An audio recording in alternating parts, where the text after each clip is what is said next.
Greetings of the day. I am Dr. Sugandha Jain, Assistant Professor, तीर्थंकर Mahavir university. Dwivedi युग के जो अगले कवि हैं, उनमें नाम आता है आचार्य रामचंद्र शुक्ल का। आचार्य रामचंद्र शुक्ल जो द्विवेदी युग के एक बहुत बड़े हस्ताक्षर रहे हैं, उनके जीवन में यदि प्रकाश डालें तो उनके संबंध में बाबू गुलाब राय का कहना है कि यद्यपि आचार्य शुक्ल जी ने द्विवेदी युग में लिखना शुरू किया था, तथापि वे द्विवेदी जी के प्रभाव से प्रभावित न थे, वे स्वयं ही युग निर्माता थे। तो आचार्य रामचंद्र शुक्ल अपने आप में एक बहुत बड़े युग निर्माता के रूप में उभरे हैं और ऐसे युग निर्माता जिन्होंने संपूर्ण हिंदी साहित्य जगत को एक नया आलोक, नया प्रतिमान, नया मापदंड प्रदान किया है और उनका जो व्यक्तित्व है और जो उनका कृतित्व है वो द्विवेदी युग में अपूर्व, अतुलनीय एवं अविस्मरणीय है। उनके जीवन पर प्रकाश डालें तो आचार्य रामचंद्र शुक्ल का जन्म सन 1884 ईस्वी विक्रमी संवत 1941 में आश्विन शुक्ल पूर्णिमा को बस्ती जिले के अगौना नामक ग्राम में हुआ था। सन 1898 में 14 वर्ष की अवस्था में उन्होंने मिर्जापुर के एंग्लो संस्कृत जुबली स्कूल से उर्दू के साथ अंग्रेजी लेकर मिडिल पास किया। सन 1901 में उन्होंने मिर्जापुर के ही लंदन मिशन स्कूल से स्कूल फाइनल की परीक्षा पास की और इसके बाद इलाहाबाद की कायस्थ पाठशाला में नाम लिखा गया, लेकिन पारिवारिक कारणों के चलते हुए उन्हें पढ़ाई छोड़नी पड़ी। 1902 में लीडरशिप की परीक्षा दी और अच्छी तैयारी न होने के कारण यहाँ भी वो उत्तीर्ण नहीं हो सके। तो अध्ययन की प्रवृत्ति तो हालांकि उनमें आरंभ से थी। लंदन मिशन स्कूल के प्रिंसिपल F. लॉगमैन ने अंग्रेजी पढ़ने के लिए उनको बराबर प्रोत्साहित किया। 1895 से 1903 ईस्वी तक शुक्ल जी अंग्रेजी के व्यापक एवं गंभीर अध्येता श्री राम गरीब चौबे के संपर्क में आए और चौबे जी की अध्ययनशीलता उन्माद की सीमा तक पहुंच गई थी। वे शुक्ल जी के लिए चुनी हुई पुस्तकें जुटा दिया करते थे। चौबे जी के संपर्क से शुक्ल जी को मिडिल पास करते करते अंग्रेजी का उतना ज्ञान हो गया था जितना उस समय FA के विद्यार्थियों को भी बहुत कम होता था। 1898-99 में आपने एडिसन के ऐसे ऑन इमेजिनेशन का अनुवाद कल्पना का आनंद इस शीर्षक से कर डाला था। 1903 तक हिंदी साहित्य के ज्ञान से बद्री नारायण चौधरी प्रेमघन को इतना अधिक प्रभावित किया शुक्ल जी ने कि उन्होंने आनंद कादंबरी का संपादन भार ही उनको सौंप दिया। स्वयं शुक्ल जी 16 वर्ष की अवस्था तक पहुंचे और वो खुद को एक लेखक के रूप में देखने लगे।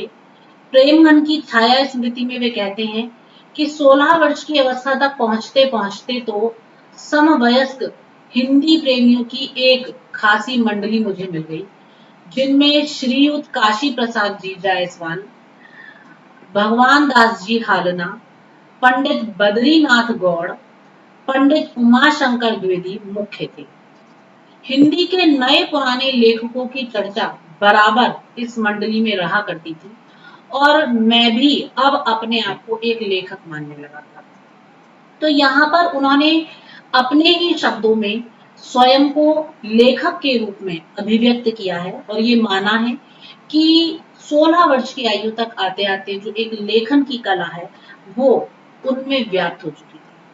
1940 ईस्वी तक हाई स्कूल परीक्षा की उत्तर पुस्तिका के मूल्यांकन का कार्यभार भी इन्होंने स्वीकार किया। इस संबंध में श्री चंद्रशेखर शुक्ल जी का कथन है कि गर्मी की छुट्टियों में जब वे हाई स्कूल परीक्षा की कॉपियां देखते देखते थक जाते थे, तब अक्सर कहते थे कि इस तरह बैल के समान पिसने पर मैं अधिक नहीं चल सकता, लेकिन क्या करूं। 1904 ईस्वी में Shukla ji London mission school में ड्राइंग के मास्टर बन गए। यह कार्य उन्होंने नायब तहसीलदार के प्रलोभन को छोड़कर और उसके बाद स्वीकार किया। सरकारी नौकरी की वो स्वतंत्र चेतना के विकास में एक बाधा के रूप में आलोचना करते थे। जब वो कला के अध्यापक हुए तो मेयो मेमोरियल लाइब्रेरी में बैठकर घंटों साहित्य की चर्चा किया करते। श्री केदारनाथ इस समय लाइब्रेरी के अध्यक्ष थे। उन्होंने हिंदी पुस्तकों का एक अच्छा संग्रह उन्हें प्रदान किया। कुछ सूत्रों से यह भी ज्ञात होता है कि शुक्ल जी के पिता को जब ये पता चला कि वो पुस्तकों के अध्ययन में बहुत अधिक रमने लगे हैं, तो उनके पिता सारी पुस्तकें छुपाकर रख दिया करते थे कि कहीं बेटे का मन पढ़ाई से ना हटे। लेकिन शुक्ल जी क्योंकि स्वाध्याय से जुड़ गए थे, तो कहीं ना कहीं से अपने लिए पुस्तकें जुटा लेते थे। इस लाइब्रेरी के नियमित अध्येता बन गए। 1900 ईस्वी तक उन्होंने पुस्तकालय की सभी पुस्तकें पढ़ डाली। व्यापक अध्ययन और हिंदी के विशेष ज्ञान से प्रभावित होकर श्री केदारनाथ पाठक ने उन्हें 1906 ईस्वी में बाबू श्याम सुंदर दास से मिलवाया था और काम देने की सिफारिश की। जब 1993 में नागरी प्रचारणी सभा की स्थापना हो चुकी थी, तब 1907 ईस्वी को सभा के परम हितैषी सदस्य रेवरेंड ई ग्रीव्स ने सभा की प्रबंध कारिणी समिति में ये प्रस्ताव रखा कि हिंदी का एक बृहद और सर्वांगपूर्ण कोश बनाने का भार अपने ऊपर लिया जाए। और 9 नवंबर 1907 को सभा ने कोश निर्माण में परामर्श देने के लिए संगठित उप समिति के सुझाव को स्वीकार करके कोश निर्माण का निश्चय किया। एक वर्ष बाद बाबू श्याम सुंदर दास को कोश का संपादक नियुक्त किया गया।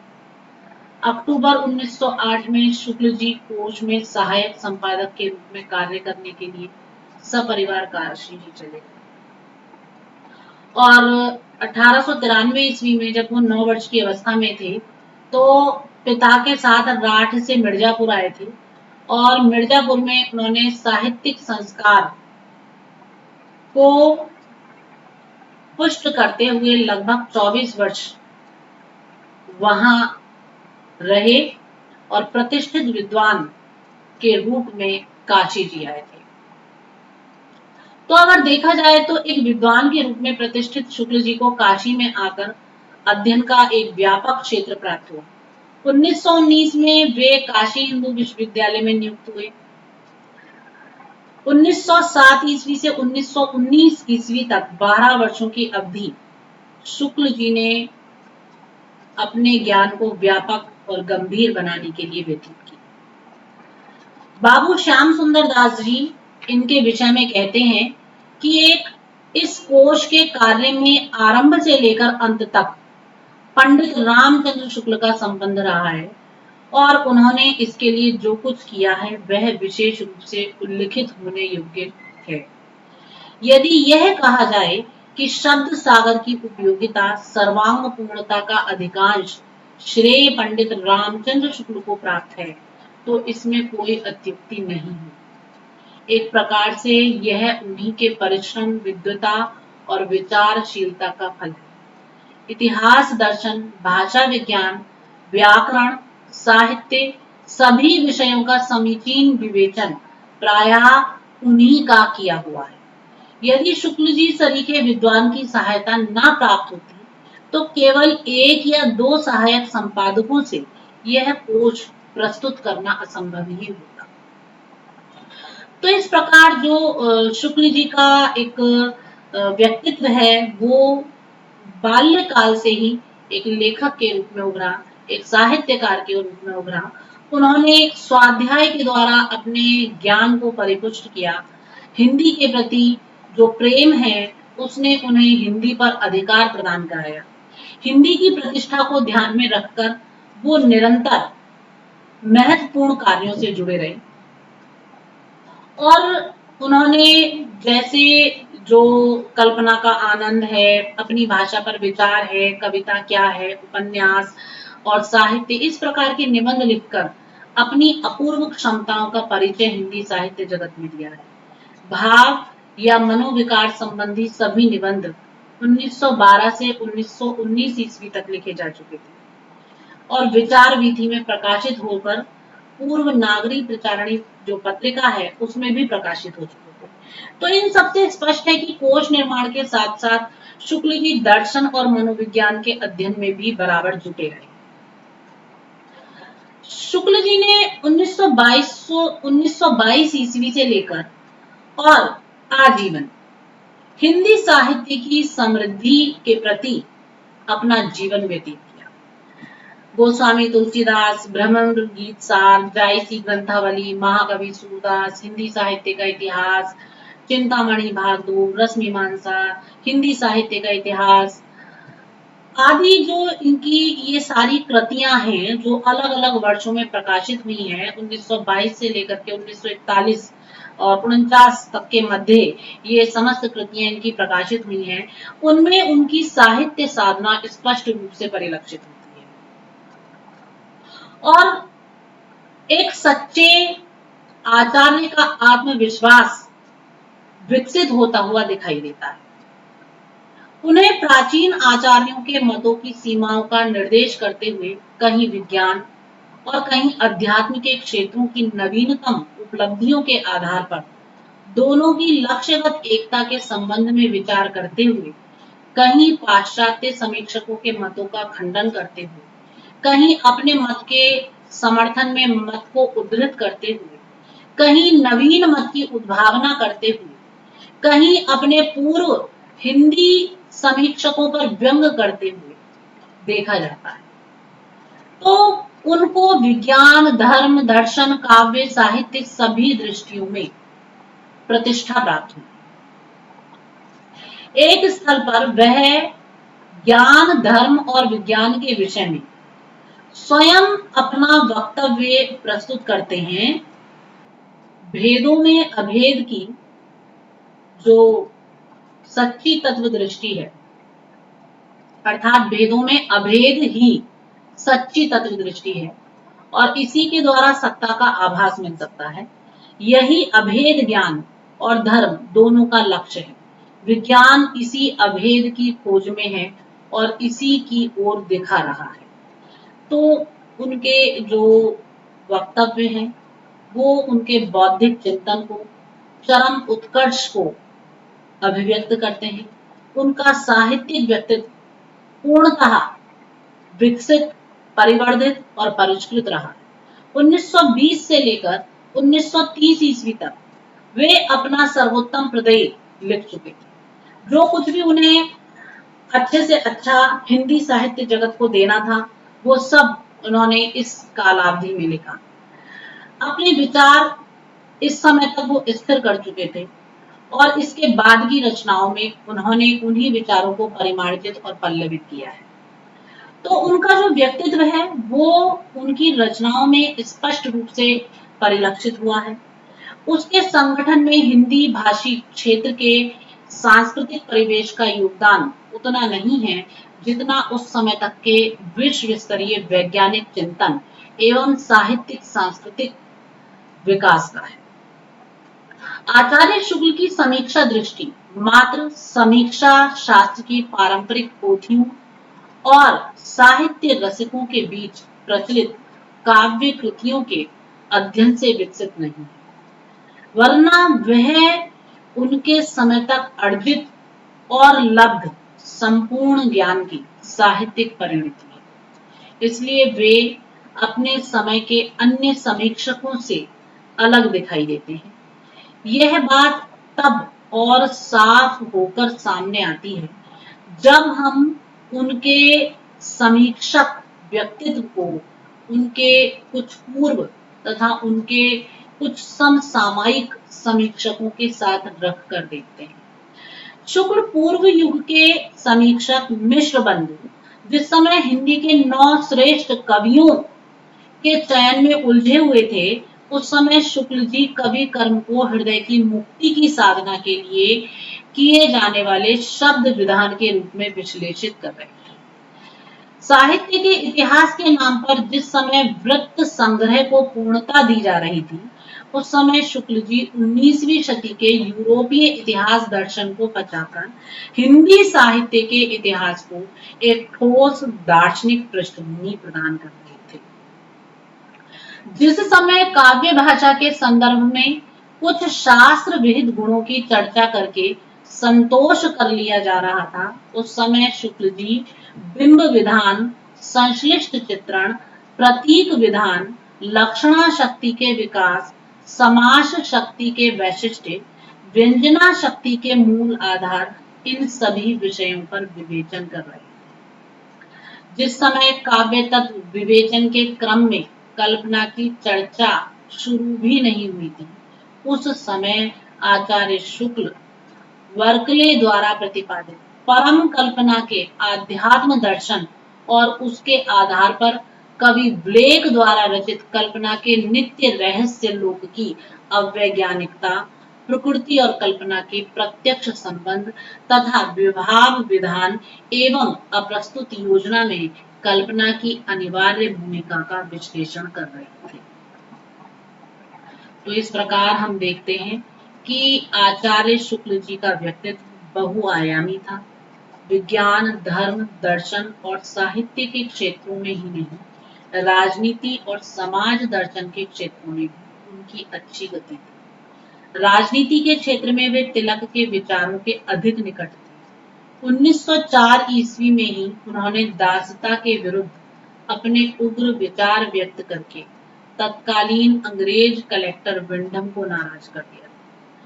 तो आचार्य शुक्ल के राजनीतिक चिंतन का आभास उनके हिंदी साहित्य के इतिहास में भी मिलता है। उन्होंने अपने समय की राजनीति पर गहरी नजर रखी है और अपने इतिहास में उपन्यास कहानी शीर्षक के माध्यम से वे कहते हैं कि उन्होंने यह भी देखना चाहिए कि अंग्रेजी राज्य जमने पर भूमि की उपज या आमदी पर जीवन निर्वाह करने वालों की और नगर के रोजगारियों या महाजनों की परस्पर क्या स्थिति है। तो इस प्रकार साहित्य से लेकर राजनीति तक का चिंतन शुक्ल जी ने किया। दर्शन पर उन्होंने अपनी लेखनी चलाई। सामाजिक विचार क्रांतिकारी न कहे जाएं, पर वे दकियानूसी भी नहीं। उनमें, उनके व्यक्तित्व में राजनीति, दर्शन, सामाजिकता, साहित्य, विचार शैलियां, सब कुछ देखने के लिए मिलता है। एक प्रकार से जो उनका व्यक्तित्व है वो बहुधर्मी रहा है, बहुविध रहा है। उन्होंने सामाजिक कुरीतियों जैसे बाल विवाह, पर्दा प्रथा, इन सबको दूर करना चाहा है, किंतु सामाजिक सुधारों को वे समाज के मानसिक परिवर्तन की सहज परिणति के रूप में देखना चाहते थे। इन्हें ऊपर से लादने के पक्ष में वो बिल्कुल भी नहीं थे। तो निष्कर्ष यह है कि आचार्य शुक्ल के सामाजिक विचार अत्यधिक उदारवादी थे। उन्होंने अंधविश्वास को कभी भी प्रश्रय नहीं दिया। बाह्याचार एवं आडंबर से वे बराबर अलग रहे। सहज, उदार, मर्यादित जीवन ही उन्हें सदैव मान्य रहा। समाज के पीड़ित दलित वर्ग के प्रति उनके मन में अपार करुणा थी। अछूत की आह शीर्षक कविता में वह कहते हैं कि जिस गली से उच्च कुल वाले चले उस तरफ चलना हमारा दंड है। धर्म ग्रंथों की व्यवस्था है यही या किसी कुलवान का पाखंड है। तो बहुत मानवीयता के प्रति भी उनका झुकाव रहा। आचार्य शुक्ल के व्यक्तित्व को यदि देखा जाए तो वे वज्र से भी कठोर और कुसुम से भी अधिक कोमल थे। उनकी कठोरता विचारों, विश्वासों और मर्यादाओं के पालन में और कोमलता दीनों, दुखियों, असहायों के प्रति आचरण में देखी जा सकती है। वे अपने अनुभव एवं अध्ययन प्रसूत विचारों एवं निर्णयों पर सदैव अडिग रहे। इस दृढ़ता के मूल में उनकी संस्कारगत आस्था और मनस्विता थी, जो उन्हें अपनी पारिवारिक परंपरा, विशेषतः माता मही से प्राप्त। अपने जीवन के आरंभिक वर्षों में वे जिन सहृदय, उदारमना और संस्कारशील व्यक्तियों के संपर्क में आए थे, उनका अमिट प्रभाव भी उनके मन पर पड़ा था। इन व्यक्तियों में बद्री नारायण चौधरी प्रेमघन, विंध्येश्वरी प्रसाद तिवारी, बाबू बाल भद्र सिंह और इसके अतिरिक्त अन्य बहुत से ज्ञाता सम्मिलित हैं। तो इन सभी से प्रेरित होकर वो आगे बढ़े। साहित्य के क्षेत्र में आगे बढ़ने की प्रत्यक्ष प्रेरणा उनको निश्चित रूप से चौधरी प्रेमगंज जी के द्वारा प्राप्त। आचार्य शुक्ल का प्रकृति प्रेम भी सर्वविदित है। इसका मूल कारण उनके किशोर मन पर पड़ा हुआ विंध्याचल के प्राकृतिक वैभव का सहज संस्कार है। वे प्रायः अपने समवयस्क साथियों के साथ बस्ती से दूर हरे भरे खेतों और निर्जन पर्वत उपत्यकाओं की ओर निकल जाते थे। प्रकृति के अद्भुत आकर्षण पर मुग्ध होकर वे तन्मय हो जाया करते थे। प्रकृति के इस मोहक रूप ने ही शुक्ल जी को उसे स्वतंत्र रूप से रस का आलंबन मानने की प्रेरणा दी थी। उनकी आरंभिक कविताओं में रमई पट्टी के विशिष्ट जनों और आसपास के प्राकृतिक दृश्यों का मोहक चित्र देखा जा सकता है। हृदय का मधुर भार शीर्षक कविता में वे लिखते हैं कि नगर से दूर कुछ गांव की सी बस्ती एक, हरे भरे खेतों के समीप अति अभिराम, जहां पत्र जाल अंतराल से झलकते हैं, लाल खपरैल श्वेत छज्जों के सवारे था। बीचों बीच वट वृक्ष खड़ा है विशाल एक, झूलते हैं बाल कभी जिसकी जटाएं थाम, चढ़ी मंजू मालती लता है जहां छाई हुई, पत्थरों की पट्टियों की चौकियां पड़ने शाम। तो शुक्ल जी का जो साहित्य है वो उनकी संवेदनशीलता को अभिव्यक्त करता है। उनके मार्मिक दृश्य और तथ्य उनके जीवन को प्रभावित करने वाले हैं। कविता उनके जीवन की अंतर्धारा थी। इसका प्रवाह कभी नहीं सूखा, लेकिन वो एक बहुत अच्छे साहित्यकार, गद्यकार, आलोचक, समालोचक, एक दार्शनिक, इतिहासकार सभी के रूप में उभरे। तो शुक्ल जी के व्यक्तित्व का जो आकर्षक रूप है वो उनका स्वयं का स्वाभिमान है। इसकी रक्षा के लिए वे सर्वस्व त्याग सकते थे।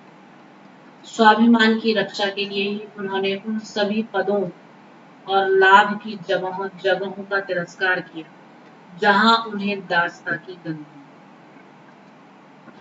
तो शुक्ल जी की करुणाद्रता का अनुमान उनके पशु पक्षियों तक को परतंत्र न देख सकने की भावों में देखा जा सकता है। फूलों और लताओं के निकट बैठकर उनसे घंटों बातें किया करते थे। वो किसी को दुखी देखकर उसकी सहायता में तत्पर हो जाते थे। तो ये सारी जो तत्व हैं वो उनके व्यक्तित्व में समाये हुए थे और उनके साहित्य के द्वारा सर्वत्र परिलक्षित होते थे। तात्पर्य यही है कि शुक्ल जी का व्यक्तित्व बहुआयामी है। उनके व्यक्तित्व में स्वाभिमान, दृढ़ता, आत्मविश्वास, संवेदनशीलता, करुणाद्रता, गंभीरता, मर्यादा प्रियता आदि गुणों के साथ साथ प्रत्युत्पन्न मतित्व और रंजन की प्रवृत्तियां भी लक्षित होती हैं। उनके व्यक्तित्व के अनेक आयामों का विकास उनके जीवन संघर्ष से जुड़ा है। उन्हें एक खास तरह से सोचने, समझने, निर्णय लेने और अपने व्यक्तित्व को विकसित करने की दिशा में उनके परिवेश ने भी महत्वपूर्ण भूमिका अदा की।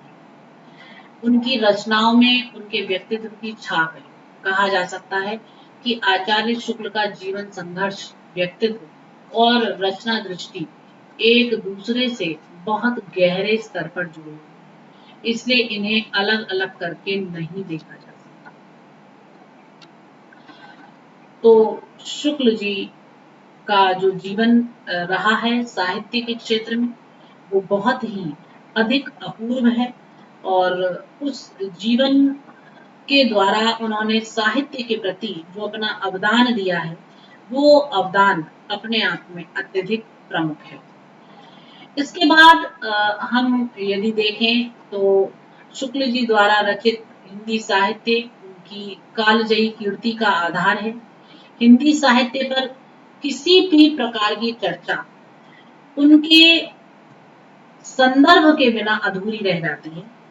उनकी जो रचनाएं हैं, कहानियों के रूप में 11 वर्ष का समय, निबंध रूप में चिंतामणि, इतिहास रूप में हिंदी साहित्य का इतिहास, अनुवाद रूप में शशांक विश्व प्रपंच, आदर्श जीवन, कल्पना का आनंद, मेगस्थनीज का भारतवर्षीय वर्णन, संपादन के रूप में हिंदी शब्द सागर, भ्रमर गीत सार और सूर, तुलसी जायसी ग्रंथावली, आलोचना के रूप में काव्य में रहस्यवाद, काव्य में अभिव्यंजनावाद, रस मीमांसा आदि। तो इस प्रकार से शुक्ल जी का जो जीवन है वो हिंदी साहित्य के प्रति अत्यधिक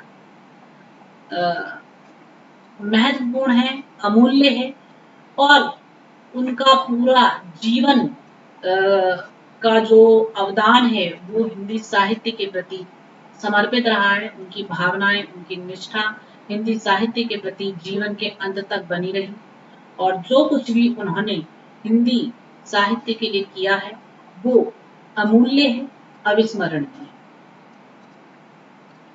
आगे गुलाब राय जी की बात करें तो बाबू गुलाब राय, जिनका जन्म माघ शुक्ल चतुर्थी संवत 1944 विक्रमी को इटावा के एक संभ्रांत वैश्य कुल में हुआ था और उनके पिता बाबू भवानी प्रसाद इटावा में मुनीसिर थे।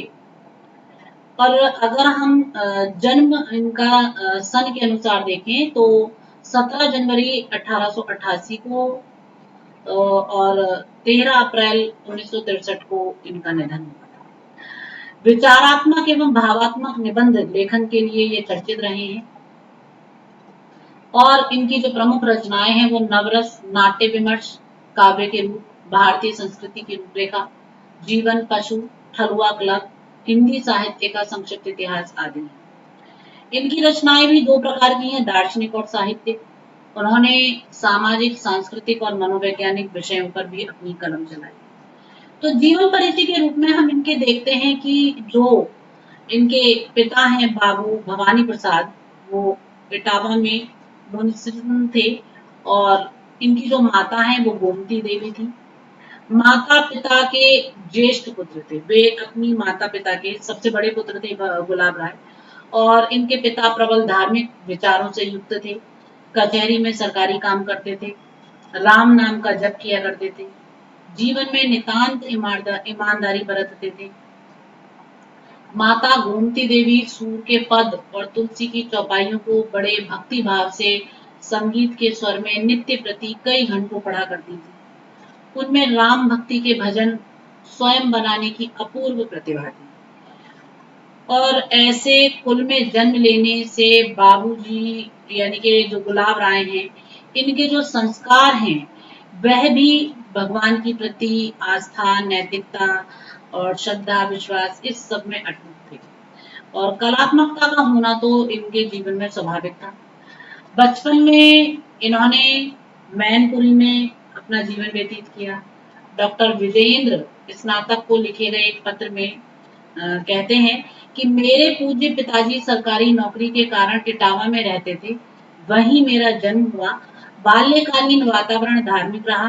मेरी माताजी को सूर और कबीर के पदों से बड़ा प्रेम था। पिताजी रामायण, गीता आदि का पाठ बड़ी भक्ति के साथ किया करते थे।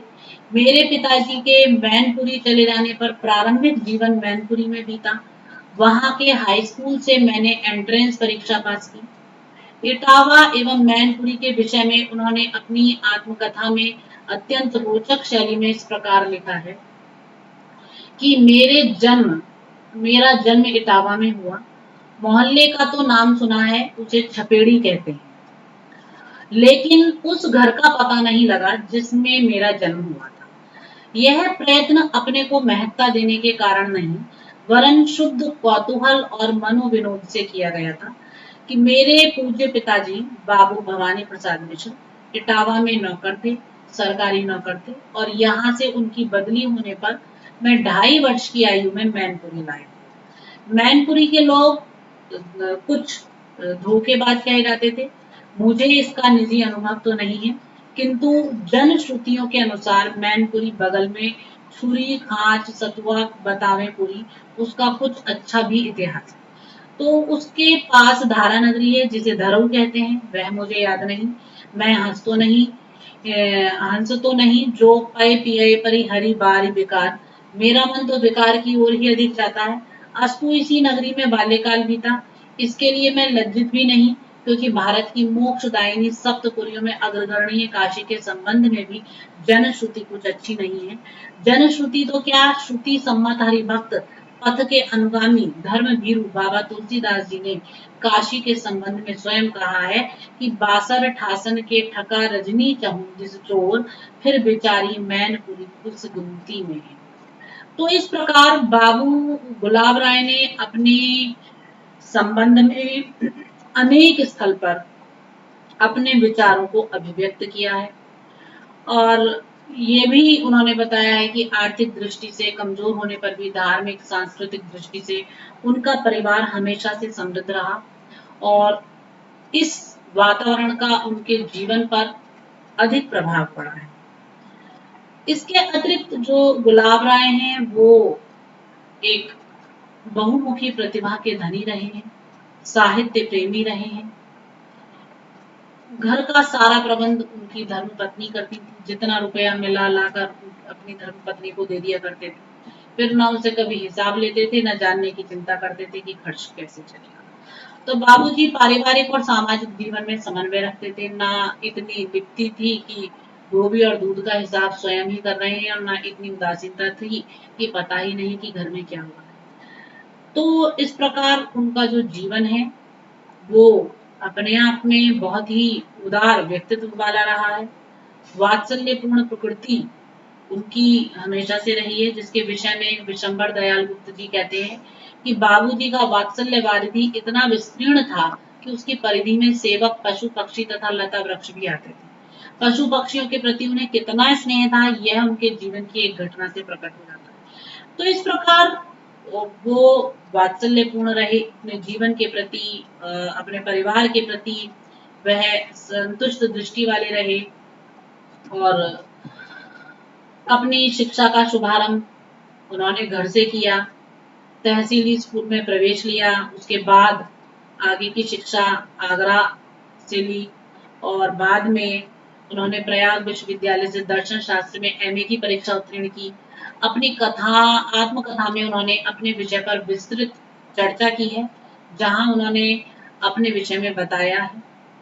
और इसके अतिरिक्त बहुत सारे प्रसंग ऐसे हैं जो उनके व्यक्तित्व के सजीव चित्र प्रस्तुत करने वाले हैं, और उनके व्यक्तित्व को अभिव्यक्त करने वाले हैं, बताने वाले हैं। तो इस प्रकार गुलाब राय उदार विचारक थे। उन्होंने साहित्य का विस्तृत अध्ययन किया, साहित्य चिंतन के विविध स्तरों पर परस्पर जोड़कर एक समन्वयवादी दृष्टिकोण स्थापित करने में वे प्रयत्नशील रहे। पुराने नए पूर्वी पश्चिमी आचार्यों के मतों को उद्धृत करते हुए उनमें से सार भाग निकाल लेने की प्रवृत्ति उनमें दृष्टिगोचर होती है। इसके अतिरिक्त जो बाबू गुलाब राय हैं, उन्होंने अपने जीवन में अत्यधिक संघर्ष किया है, और उस संघर्ष के मध्य उन्होंने अपना जीवन व्यतीत किया है। तो हालांकि जीवन में किए गए व्यवसायों की चर्चा भी उन्होंने की है, लेकिन एक संघर्षमयी कहानी उनके साथ जुड़ी रही है जीवन की। वे अपनी आजीविका के प्रति हमेशा सतर्क रहे, परंतु उन्हें अन्यायापार्जित द्रव्य स्वीकार्य कभी नहीं था। उनकी पुत्री सुश्री प्रभा गुप्ता ने उनकी उदारता एवं धनार्जन संबंधी स्थिति को प्रकट करते हुए लिखा है कि धनार्जन में उन्होंने परिश्रममय ईश्वर की कृपा को ही अधिक माना है, और उनकी सम्यक आजीविका का ध्यान अधिक रहा है, इसलिए जीवन में आवश्यक सुख, भोग और वैभव का उपभोग किया। और अन्यायार्जित विलास वैभव से सदा दूर रहे। तो इस प्रकार उनके जीवन पर उन्होंने और अन्य आलोचकों ने भी दृष्टि डाली है। इन सबसे सिद्ध होता है कि एक उदारमना व्यक्तित्व के रूप में वो उभरे और एक विचारक के रूप में वो सबके सामने आए। उन्होंने साहित्य के प्रति जो अवदान दिया वो महत्वपूर्ण था और हिंदी साहित्य के प्रति उनकी निष्ठा अंत तक बनी रही और उसी के साथ साथ उन पर सर्वाधिक जो प्रभाव है वो आचार्य रामचंद्र शुक्ल का पड़ा है और उनके विचारों ने सर्वाधिक प्रभावित किया है। तो इस प्रकार हम देखते हैं कि बाबू गुलाब राय सदा एक उच्च विचार दृष्टि, सादा जीवन और हिमायती साहित्यकार के रूप में उभरे हैं। उनकी वेशभूषा, आहार सब कुछ संयत था, समयोचित था और एक सादे जीवन और उच्च दृष्टिकोण के साथ वो साहित्य के मध्य आई। तो इस रूप में जो उनका जीवन है वो अत्यधिक महत्वपूर्ण है। धन्यवाद।